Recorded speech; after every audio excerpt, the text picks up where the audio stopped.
Welcome back to Switzer. Back by popular demand, and after many of my viewers have been going cold turkey with no Lance Lai to satisfy their addiction for highly enlightening charts, he's back. And he's got his charts as well, so let's see if he can see a Santa Claus rally out there as the festive season rolls in. What an introduction. Thank you very much, Peter. It's great to be back. Yeah, well, we've missed you, mate. A lot of people have asked, hey, where's Lance? But you have been travelling with the Entrepreneurs Organisation. That's correct. South America, because you, what are you, treasurer or something? Well, I'm the global chair of the finance committee, so I'm the treasurer of this. Okay, so you're looking after the money for the entrepreneurs. Right. Okay, great stuff. Now, we always start off by you revisiting your last clip, right? Yes. Now, that's going to come up in a second, but let's just set the scene. What did you basically think was happening about 2 months ago, was it? Correct, 7th of October. Yeah. I thought that the market was due probably to blip up and then come down. Now, the US hasn't quite done that, but you know what? For a change, our market has done exactly that. And I think, for once, we're leading the world. Okay. Well, I hope to be able to see something positive in this leading the world, but I never preempt what you have to say. Okay.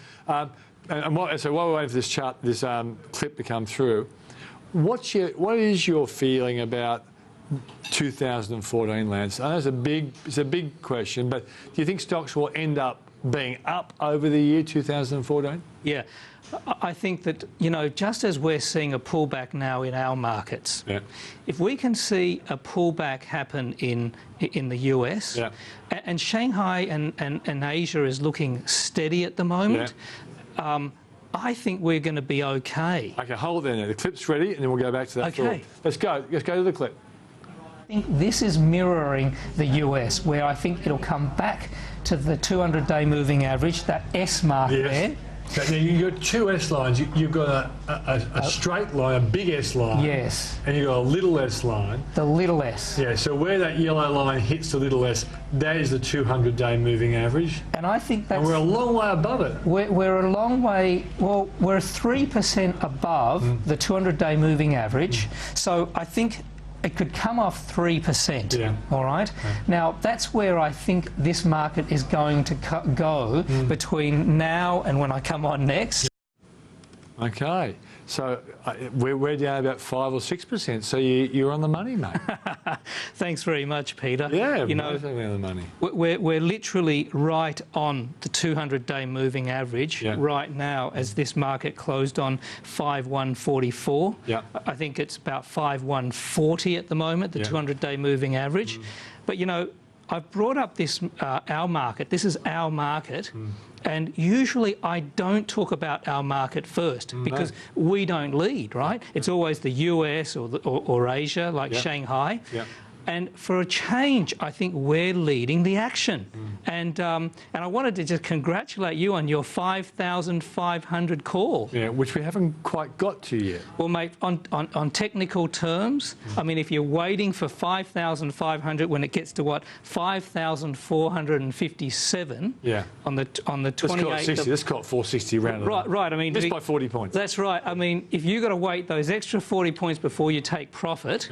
You should be taking profit as it gets approaches there. So, mate, well done. Okay, good. So we're both back slapping ourselves. Let's now go to the future. This is what you're here for. Sure. What are you seeing in your charts now? Let's go to the first chart. Sure. Okay, just while we're waiting for the pull it up, so we're going to be looking at S&P 500 or the Australian market the first. Australian market, Okay, that's a great... Here we go, ASX 200. Right. So you can see October is where I came on the show last. It's gone up. And it went up to a peak on the 28th of October. It's been up 26% since the 16th of November. And rightfully, in my opinion, it's come off.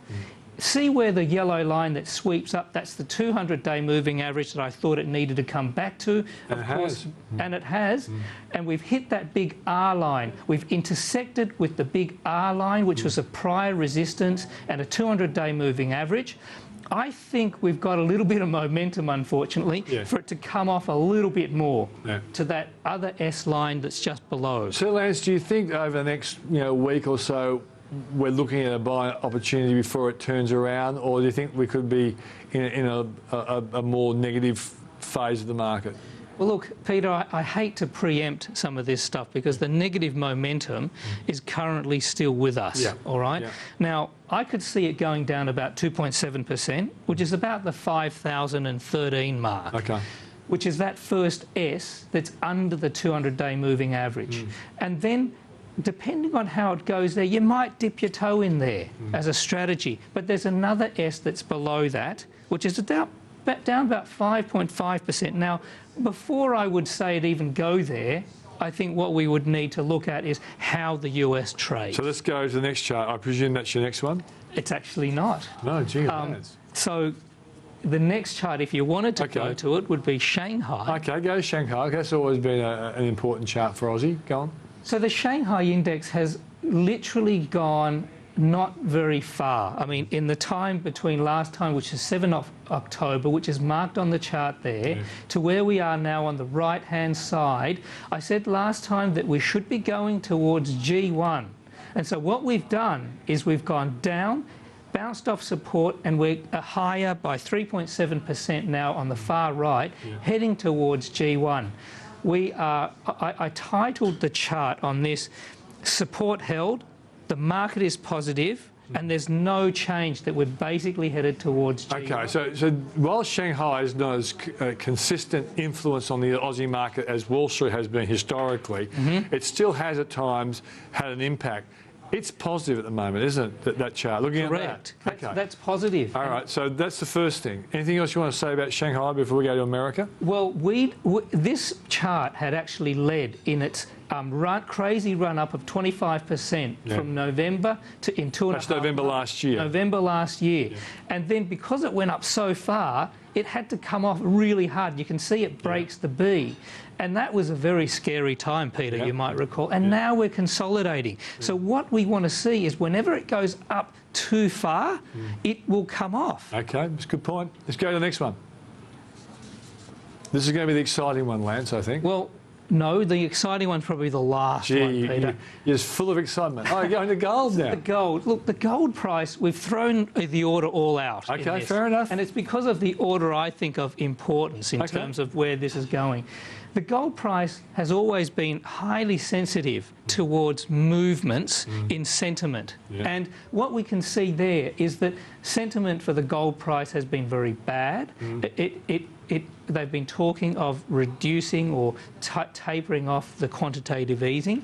What's really interesting with this chart is that last Friday we had the non-farm payrolls in the US. Good number. And the number was good. It was beyond analysts' expectations. And look at the gold price. It hardly moved on the far right. Now you would have thought with a very good number, growth coming, inflation eventually is going to come, up goes gold? Correct. Yes. And so this didn't happen. So this actually gives me a lot of positive feedback that we are stabilising. When you asked me earlier, what do you think is going to happen next year? If this number had moved around violently, then you don't quite know what's going on, right? You would have had an inflation fear that could have meant higher interest rates, which could have hit the stock market. And so this is not the case. Okay. Now can we go to the exciting bit? Okay, that's it. S&P 500. Now this is one, they have not gone down. And I'm no chart expert like you, Lance, but it's got a nice uptrend there even now, despite the fact we think a correction is way overdue. Right. Well, look, the first number that really points out to you, the first thing that points out to you mostly in this chart is 1813. Now, in 12 months, that was the peak that was hit. That was just recently hit.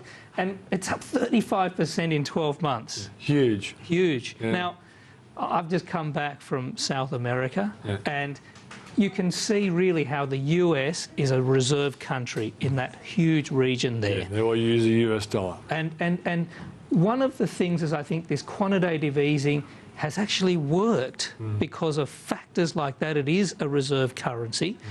But the point still remains, okay, the trend is your friend until it ends.